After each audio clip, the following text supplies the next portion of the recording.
Olá, eu sou a Silvia, orientada da professora Damaris Silveira. Eu vou falar um pouco do meu projeto, que tem como tema isolamento de licorina de bulbos de crina americano.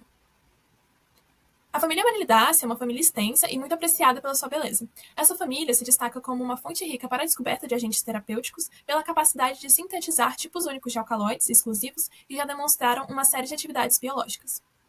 Um deles é a licorina, um composto cristalino incolor que tem se mostrado valioso por ter apresentado atividades anticâncer e também antiviral, contra o Zika vírus e o SARS-CoV-2.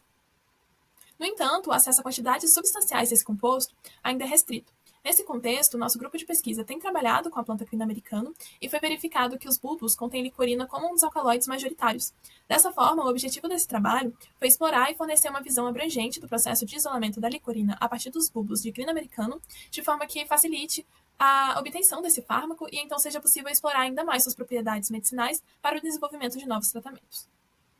O material foi coletado e foram separados os bulbos, raízes, rizomas e folhas, que foram secados em estufa e triturados. O material vegetal é comparável à essicata depositada no herbário da Universidade de Brasília, sobre o registro de FEG 2474.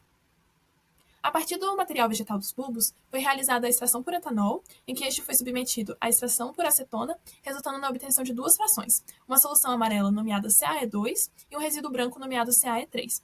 A fração CaE2 foi fracionada por cromatografia em coluna, em Cefadex LH20, obtendo-se as subfrações 1, 2 e 3. Após a análise das frações por cromatografia em camada delgada, a fração 2 foi selecionada pela maior presença de alcaloides, para quantificação por cromatografia líquida de alta eficiência.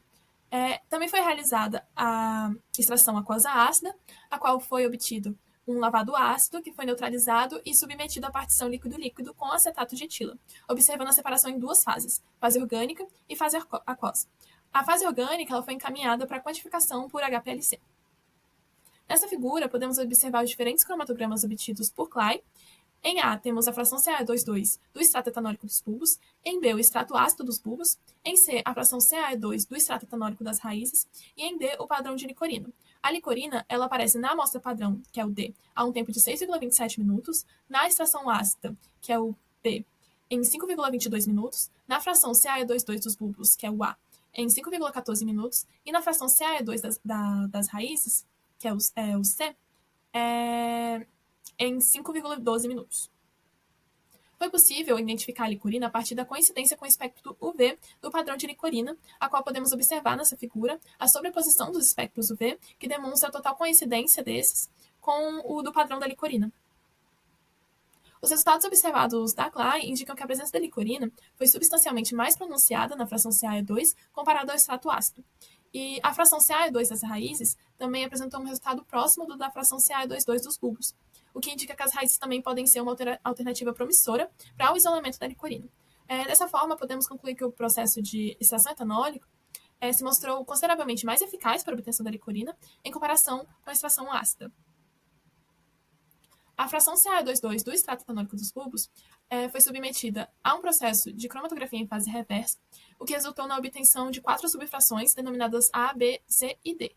Dessas subfrações foram separados 4 compostos, utilizando-se cromatografia em camada delgada para separação, e esses compostos estão sendo analisados e caracterizados por ressonância magnética nuclear de hidrogênio e carbono 13 e espectrometria de massas para serem identificados a partir da comparação com dados espectroscópicos na literatura e irão compor o artigo final destinado à publicação.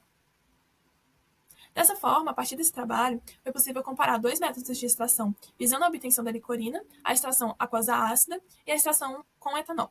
Os resultados obtidos por Clay levam a concluir que o processo de extração etanólico é consideravelmente mais eficaz para a obtenção da licorina comparado ao extrato ácido. E esse trabalho também possibilitou o isolamento de 4 compostos a partir do extrato etanólico dos bulbos, que estão em processo de análise e identificação para compor o artigo. Um deles apresentando forte evidência de ser a licorina. É isso. Muito obrigada. Agradecimentos à orientadora Damaris Silveira e aos colaboradores Omar Estrada, Patrícia Marques e Christopher Fag por todo o suporte dado para a realização desse projeto. E agradecimento também à FAPDF pela concessão da Bolsa de Iniciação Científica para a realização do trabalho e ao Programa de Iniciação Científica da Universidade de Brasília por proporcionar essa oportunidade.